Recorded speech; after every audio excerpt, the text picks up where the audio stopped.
મહેસાણાના ખેરવા ખાતે 11 લાખની લૂંટનો ફરિયાદી જ નીકળ્યો લૂંટારો। 2 દિવસ અગાઉ ખેરવા ખાતે વેપારી રમેશ પટેલની આંખમાં મરચું નાખ્યા પછી છરો મારીને સોનાના દાગીના અને રોકડ સહિત 11 લાખની લૂંટ થયાનો મામલો ગાજ્યો હતો। બનાવની ઘટના બાદ તાલુકા પોલીસ મહેસાણા અને એલસીબી મહેસાણાએ સંયુક્ત રીતે લૂંટની ઘટનાની સદર તપાસ હાથ ધરી હતી। પોલીસે લૂંટના સ્થળના સીસીટીવી ફૂટેજો, ટેકનિકલ સોર્સ તેમજ હ્યુમન સોર્સિસના આધારે વધુ તપાસ કરતા ફરિયાદી રમેશ પટેલ પોતે જ શંકાના દાયરામાં જણાયેલ। ફરિયાદીના કહેવા મુજબની કોઈ હકીકતો જણાઈ ન આવતા પોલીસે ફરિયાદીની જ ઝીણવટભરી પૂછપરછ કરતા ફરિયાદીએ પોતે જ લૂંટનું તરકટ રચ્યું હોવાનું ખુલ્યું હતું। આરોપી રમેશ પટેલે પોતાના દીકરા અને પુત્રવધૂને વિદેશ મોકલવા કરેલ કર્જ ચૂકવવા લોકરમાં પડેલા પુત્રવધૂના દાગીના વેચી મારેલા। થોડાક સમયમાં જ પુત્ર અને પુત્રવધૂ વિદેશથી વતન ઘરે આવવાના હોય પુત્રવધૂને શું જવાબ આપવો એ ચિંતામાં હતા। આર્થિક સંકળામણોથી ઘેરાયેલા રમેશ પટેલે આખરે પોતે જ પોતાના હાથે મરચું છાંટીને છરો મારીને લૂંટ થયાનો કારસો ઘડ્યો હતો।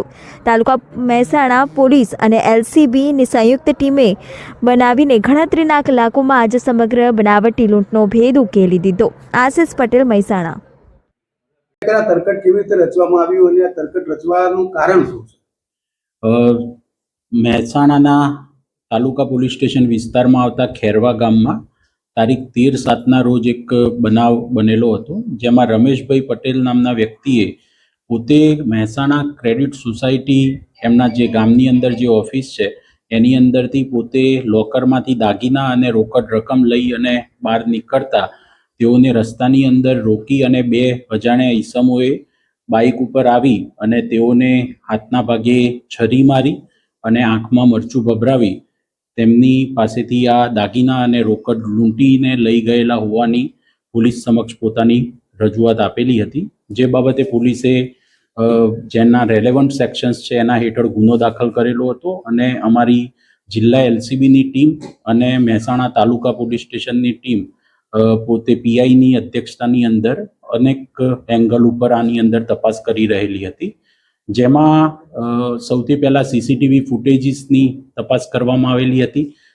રસ્તાની અંદર ગામની અંદર આવવાના અને જવાના જેટલા પણ રસ્તા છે ત્યાં જે રૂબરૂ નજરે જોનાર સાક્ષીઓ વિશે પણ પોલીસે તપાસ કરેલી હતી અને સઘન ઊંડાણપૂર્વકની તપાસ બાદ જે હકીકત ધ્યાન પર આવી તેમાં એવું જાણવા મળેલું હતું કે આ રમેશભાઈ પટેલે પોતે જ પોતાના હાથ ઉપર ચપ્પુ મારી અને પોતાના ઘરમાં જે ઉપયોગમાં લેવાતું મરચું હતું તે પોતાની સાથે લઈ ગયેલા હતા અને એક જગ્યાએ ઊભા રહી અને આંખમાં મરચું ભભરાવી અને આજુબાજુથી લોકોને ભેગા કરી અને સાક્ષીઓ ઉપજાવી કાઢવાનું એક જે ખોટો બનાવ છે તેને પોલીસને એક સાચું વર્ઝન લાગે તેવી રીતે આખું એક તરકટ રચી અને આ આખો બનાવ ઉપજાવી કાઢેલો હતો।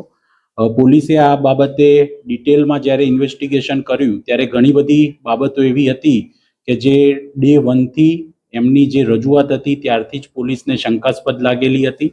સૌથી પહેલાં જે ચાકુ જે મારવાની એમણે વાત કરેલી છે એ ચપ્પુ જે એંગલથી અને જે રીતે વાગેલું છે તે જોતાં જ પોલીસને લાગતું હતું કે આવું કોઈ જાણીતા જે વર્ષોથી આવી લૂંટ કરવાની ટેવવાળા વ્યક્તિ હોય તેઓ દ્વારા મારવામાં આવેલું નથી।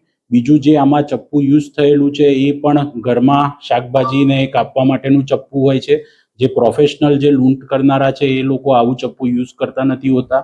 બીજું જે મરચાની ભૂકી યુઝ કરી તે ભૂકી સેમ એ જ પ્રકારની અને એ જ કંપનીની ભૂકી પોલીસને તેઓના ઘરેથી મળી આવેલી હતી, એટલે એ બાબતે પણ તેમની પૂછપરછ પોલીસે હાથ ધરેલી હતી। ગામની અંદર જે સમયે બનાવ બન્યો ત્યારે ગામમાં આવતા અને જતા કોઈ પણ એવા વ્યક્તિનું આવી વ્યક્તિઓ ત્યાંથી પસાર થયેલી હોય કે ત્યાંથી નીકળેલી હોય તેવી બાબતને સમર્થન મળતા કોઈ જ એવા નજરે જોનાર સાક્ષીઓ મળી આવેલા ન હતા અને સીસીટીવીમાં પણ આવી રીતનું આગળ પાછળનું વર્ણન જે એમનું હતું તે મુજબની કોઈ ઘટના સીસીટીવીમાં પણ મળી આવેલી ન હતી। ડિટેલ્ડ સીસીટીવી એનાલિસિસમાં પોલીસને એક એંગલના સીસીટીવી લેટ નાઇટ મળી આવેલા હતા, જેમાં આ વ્યક્તિ પોતે જ એક જગ્યાએ બેસીને આંખમાં મરચું નાખી અને છરો મારતો હોય તેવું મળી આવતા અમે આના નિષ્કર્ષ ઉપર પહોંચ્યા હતા અને ત્યારબાદની એમના ડિટેલ ઇન્ટ્રોગેશનમાં તેઓએ પોતે પણ આ વસ્તુ કબૂલેલી છે. સર આવું કેમ કર્યું? કારણ શું? એમને અમે જ્યારે ડિટેલ ઇન્ટ્રોગેશન કર્યું ત્યારે જાણવા એવું મળેલું હતું કે તેઓના પુત્ર અને તેઓની પુત્રવધુ તેઓ કેનેડા વસવાટ કરે છે અને તેઓને કેનેડા મોકલવા માટે તેઓએ 50 લાખ રૂપિયા ક્યાંકથી ઉછીના લઈ અને જે તે વખતે એમને મૂકેલા હતા.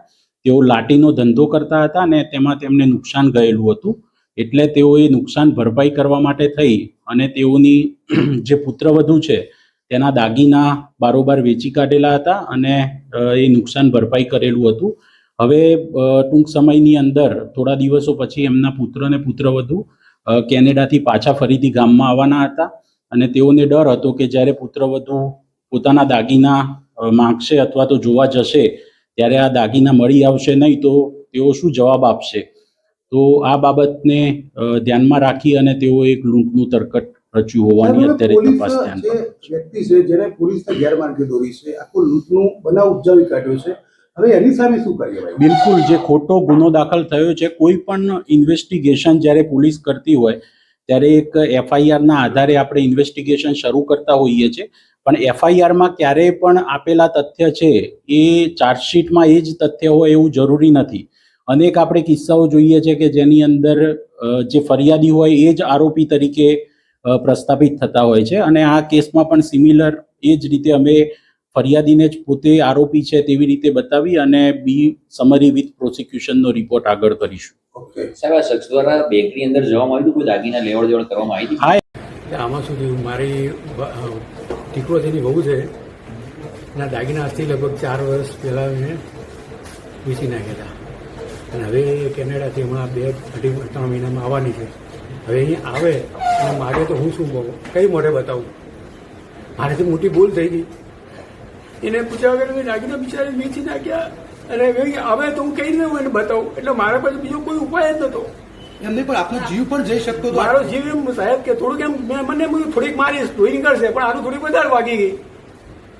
તો આવો વિચાર કેવી રીતે આવ્યો હતો? વિચાર એટલે કે આ બહુના દાગીના જેવી વસ્તુ નાની વાત નથી. હમણાં મને એમ થાય છે કે એ દાગીના જે વસ્તુ છે ને એનાથી તો હું એને ડબલ લઈ આપું, પણ હવે દાગીના બિચારી બહુના મેં વેચ્યા એટલે મને એને સામે મને જવું હોય તો મને શરમ આવે. હવે કેટલા દિવસથી પ્લાનિંગ કરી દઉં?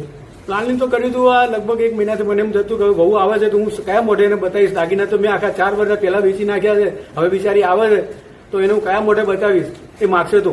એટલે મને મનમાં એવું થતું હતું કે હવે હું શું કરું? હવે કોઈનો સપોર્ટ લીધો હતો? કોઈનો મને મારા ઘર મને જ ખબર, બીજા કોઈને ખબર નહીં.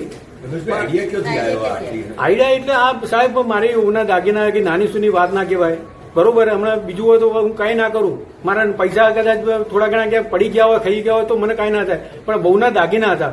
હવે આવે દાગીના આપનો જીવ જતો રહ્યો હતો આટલું જોખમ લેવા? મને સાહેબ મારો જીવ જતો ને તો મને વાંધો નહીં. મારી બહુના દાગીના છે ને એ મેન મને મહત્વનું. એટલે આપની બહુ જે પુત્રવધુ જે ટોર્ચર કરતા હતા આપની ઉપર? ના, બિલકુલ નહીં, જરા કે નહીં. મારી બહુ ને મારો દીકરો એકદમ ભગવાન જેવા છે. પણ તમને મનથી લાગી આવ્યું? મને મનથી એવું લાગી આવ્યું સાહેબ કે મેં મારા બહુના દાગીના વેચી નાખ્યા. હવે આવશે મારા દેવું કોઈ નહીં બેન. મને હું એકદમ ખાનદાર કુટુંબમાં છું, મને સુખી પરિવાર છે અને કોઈ ટેન્શન નથી બેન, એકદમ મસ્ત છું. પણ મારે આટલું જ મારું કે સારું દાગીના મારા વેચાઈ ગયા મને હું કેવી રીતે હવે એની સામે આંખ મેળવી શકીશ? બસ બીજું કાંઈ નહીં મને. ઓકે.